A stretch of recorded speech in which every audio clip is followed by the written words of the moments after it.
Vous êtes plutôt oiseau de mauvais augure ou oiseau rare? Serein du Mozambique, roselin du Mexique, diamant d'Australie, rien que leurs noms sont une invitation au voyage, une passion haute en couleurs. Et c'est rien que pour vous, c'est maintenant, ici, à Montbiseau. Suivez-moi. Nous voici donc arrivés à Montbiseau pour une bourse aux oiseaux exotiques. Je suis avec Teddy Sanglebeuf. Bonjour Teddy, ça va bien? Bonjour. Bonjour, oui, ça va, merci. Alors Teddy, vous êtes l'organisateur de cet événement. Oui, un des organisateurs, oui, effectivement. Et alors du coup, comment a germé cette idée? Comment vous est venue l'idée de faire une bourse aux oiseaux exotiques? Eh ben, disons que le président habite la commune, donc il a voulu faire une première bourse dans cette commune, aujourd'hui à Montbiseau, donc c'est vraiment une première. Alors on a la puce, on a la fille de Teddy qui est avec nous. Et alors la puce, elle est venue, il y a quelqu'un qui va acheter des oiseaux ou quoi? Oui, Et elle est où? C'est une dame? oui, T'es venue chercher papa donc? oui. Mais papa il travaille, il est avec nous en interview, on fait comment? Vous venez? Bon alors, donc Teddy, combien y a-t-il d'exposants aujourd'hui? On a une vingtaine d'éleveurs à peu près. Et alors on a quoi comme type d'oiseau? On a du cacariki, on a du canari, du mandarin, de la perruche ondulée, du calopsite, enfin il y a un peu de toute espèce, hein. Il y a une vingtaine d'espèces à peu près. Et combien de bénévoles pour organiser cet événement? On est une association avec une vingtaine d'adhérents. Là, on a à peu près 10 personnes qui nous ont aidés pour organiser cet événement. Superbe. Et est-ce qu'il faut une température spéciale pour que les oiseaux n'aient pas trop froid? Parce que qui dit oiseau exotique dit chaleur, non? Alors, ce qu'il faut surtout faire attention, c'est la différence entre la température extérieure et la température intérieure. Si dehors il fait trop froid, il ne faut pas que dans la salle il fasse trop chaud. Enfin, ou il faut faire attention quand les oiseaux sortent dehors. Parce que sinon ça ferait un choc thermique évidemment. C'est ça. Alors du coup, on parlait d'exposants. Justement, là, je vois qu'il y a des personnes là-bas qui ont carrément un cacatoès sur l'épaule. Ce sont des visiteurs, j'ai l'impression. Oui, c'est un visiteur.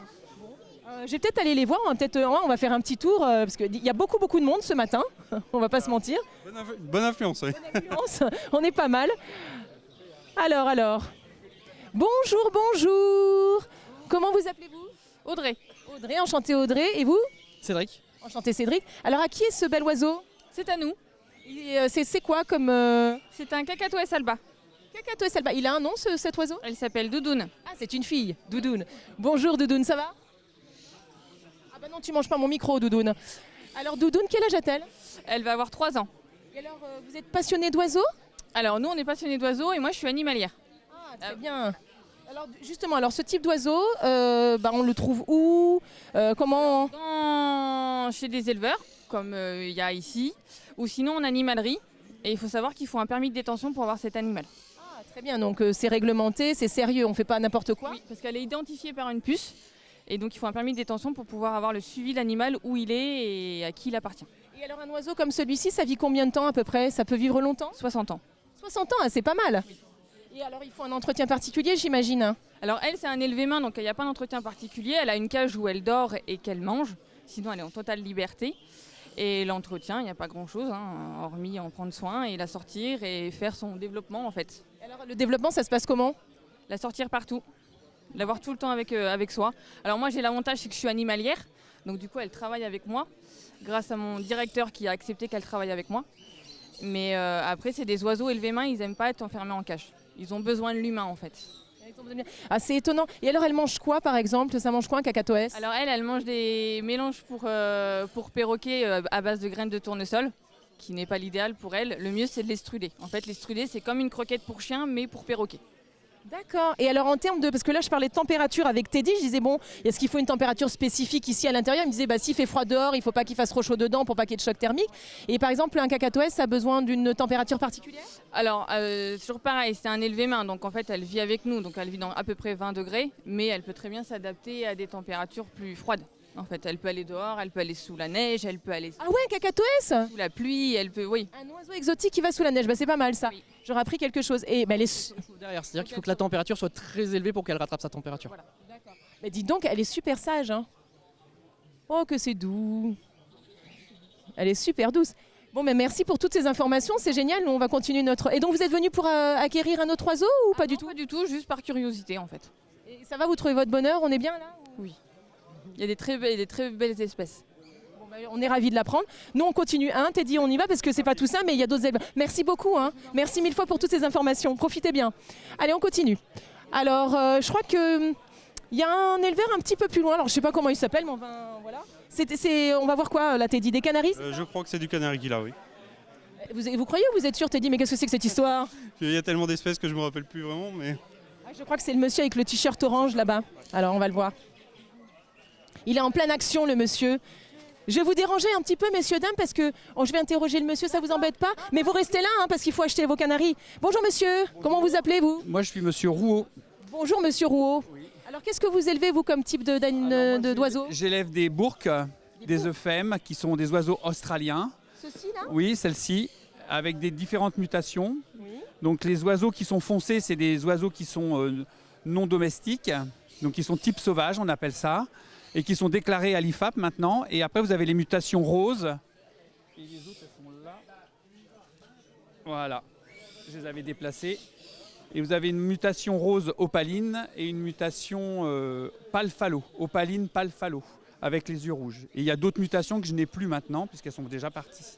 Et ce sont des oiseaux qui ont quel âge? Alors, c'est des oiseaux qui sont nés cet été à la maison, voilà, dans les volières. Et puis là, ils viennent en bourse pour la 3e fois. Et ce sont des oiseaux qui vivent combien de temps à peu près? Ça peut vivre une dizaine d'années, les bourques. Ouais. Et alors les bourques, ils font un entretien particulier? Comment ça se passe? Des graines propres, pas de courant d'air. Et l'été, ils peuvent être dehors. Et l'hiver, on les rentre quand même. Moi, je les rentre. Et chez vous, elles sont en liberté ou elles sont dans leur volière? Ah, elles sont dans leur volière. Oui, parce que sinon, ça... Ah bah sinon, elles s'en vont. sinon elles s'échappent. Elles ont chacune leur volière pour l'hiver. Et ensuite, elles ont des plus grandes volières l'été pour se reproduire avec le nid. Voilà, ça vit par couple. Et on les font 2 nichés par an. D'accord. Et les nichés, ça représente quoi à peu près? Ça représente une ponte de 5 à 6 œufs. Et sur la nichée, on peut avoir entre 3 et 5 petits, on va dire. Ah d'accord, très bien. Bon, je vais vous laisser parce que vous étiez en pleine affaire avec ces messieurs dames, alors je ne voudrais pas vous empêcher de faire des ventes. Merci beaucoup. Hein. Merci. On continue notre petit tour. Teddy, alors du coup j'ai dit n'importe quoi, c'était pas du tout des canaris. C'est du canari, mais non, c'est pas du Ça n'est canari. pas du canari. Oh, on va aller voir, je crois, Jean-Paul. Oui. Jean-Paul qui lui fait du canari. Effectivement. Alors. Il est en plein sexage. Ah, Jean-Paul est en train de faire quelque chose. Bonjour Jean-Paul. Vous pouvez nous expliquer ce que vous êtes en train de faire? Eh ben, je suis en train de regarder si c'est un mâle ou une femelle. Donc, Dites donc, vous êtes un sacré coquin, vous. donc voilà. Et alors là, c'est quoi? C'est un mâle ou c'est une femelle? C'est un mâle. Donc on souffle un peu dessus comme ça. Et puis bon, moi j'enlève un petit peu les plumes qui gênent. Et on voit bien que c'est un mâle, quoi. Oui, enfin vous le voyez, mais moi je l'aurais pas deviné. Hein. Excusez-moi monsieur, je vous empêche pas de faire un achat. Non, du tout. Ah bon. Alors expliquez-nous un petit peu quels sont vos... C'est des canaris? C'est du canari, oui. Alors on appelle ça le canari Metz. Parce que le Metz, c'est canari de couleur en général. Parce que dans les canaris, il y a plusieurs sortes de canaris. Vous avez le malinois, c'est pour le chant, vous avez le malinois, le harz, puis il y en a d'autres. Après, il y a des canaris espagnols. Mais dans la couleur, généralement, c'est le Metz. Donc là, vous avez du rouge intensif et puis chimel qu'on appelle. Et puis il y a du blanc, des jaunes, j'en ai 6, je dois en avoir un jaune. Vous avez différentes couleurs, il y a à peu près dans les 260 couleurs, même plus que ça. Oh la vache, 260 couleurs? Ouais, des différents oiseaux, parce que vous avez les opales, vous avez les agates, vous avez le jaune, le rouge, voilà. Moi je connaissais que le jaune, moi le canari c'est jaune, moi, c'est Titi, gros minet quoi. L'origine, oui. À l'origine, il est vert même, parce qu'il vient des îles des Canaries. Donc après, c'est une mutation en jaune. Et puis de là, on a fait plein de mutations. Avec des croisements avec le tarin, par exemple, le tarin rouge du Venezuela, on obtient les canaris rouges. Donc on appelle ça des F1, si vous voulez. Vous avez les hybrides F1 entre un canari et un mâle tarin rouge du Venezuela. Ça donne un hybride qui est généralement noir-rouge. Et avec ça, vous pouvez croiser... par croisement, on obtient des canaris rouges. C'est comme ça qu'on obtient le canari rouge. Et si vous allez sur le noir, vous obtenez le noir brun qu'on appelle. Donc là, vous avez des noirs bruns qui sont mosaïques rouges. Donc après, ça c'est de la mutation. Hein. Et comment vous vous êtes retrouvé éleveur? Vous, c'est une passion J'ai eu des oiseaux depuis l'âge de 10 ans. Hein. Ah, d'accord. Donc depuis l'âge d'une dizaine d'années, j'ai commencé par un couple d'œufs et puis à élever des merles, voilà, des grives, des corbeaux. Et puis à la force, on vient dans ça, dans le canari. Et qu'est-ce qui vous plaît autant dans le fait d'élever des petits canaris comme ça Bah, c'est de faire l'élevage, quoi, du début à la fin. Hein, si vous voulez, on les voit tout petits à un jour quand ils naissent et on les voit grandir comme là. C'est les canaris de l'année, donc après. Justement, quand ils naissent comme ça, quand ils sont tout petits, est-ce qu'il y a des soins particuliers à leur apporter? Comment ça se passe? Bah oui, faut les soigner, donner des aliments, des compléments alimentaires aux parents pour qu'ils élèvent correctement leurs petits, quoi. Et puis après on change. Là, pour avoir la bonne couleur rouge, on leur met un petit peu de colorant au moment de la mue, si vous voulez. Et comme ça, ils gardent leur couleur. Colorant? Oui, du colorant rouge. C'est à base de... C'est un petit verre, je ne sais plus comment ils appellent ça, qui est rouge. Et quand ils l'écrasent, ça donne du colorant rouge, quoi. D'accord. Un peu comme pour les flamands et tout ça, quoi. Les flamands qui mangent des crevettes. Voilà, donc rouge. ça cause pareil. la même chose avec des Même verres. chose. Et donc ça permet d'avoir une coloration plus intensive. Bah, écoutez, merci beaucoup pour toutes ces informations. Teddy, alors donc du coup, est-ce que vous avez des petites choses à nous annoncer? C'est la combienième édition de cette bourse? À Montbiseau, c'est la première. C'est la première, mais d'une longue série, j'espère. J'espère aussi. Donc l'année prochaine, on remet ça. Normalement, oui. Oui, oui. Si on n'est pas embêté avec la grippe aviaire, oui, elle aura lieu à cette époque-là.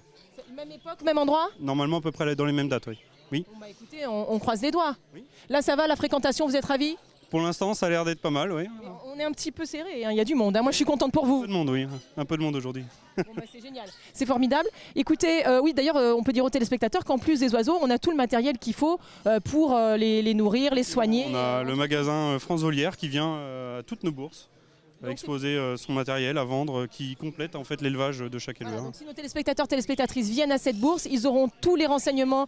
Les éleveurs leur expliqueront comment prendre soin de leurs oiseaux, mais ils trouveront également de quoi les nourrir, de quoi les soigner, etc. Bon, on y croit. L'année prochaine, même lieu, même endroit, mêmes horaires, enfin même sensiblement même date. Eh bien, écoutez, Teddy, merci beaucoup. Merci à vous. Nous, on va vous laisser parce que figurez-vous qu'on part à Ballon-Saint-Marc maintenant. C'est pas à côté. Enfin, c'est à côté plutôt, oui. Oui, on n'est pas très loin, hein, écoutez. Bon, ben, Merci à vous. merci à vous. Allez. Allez, salut.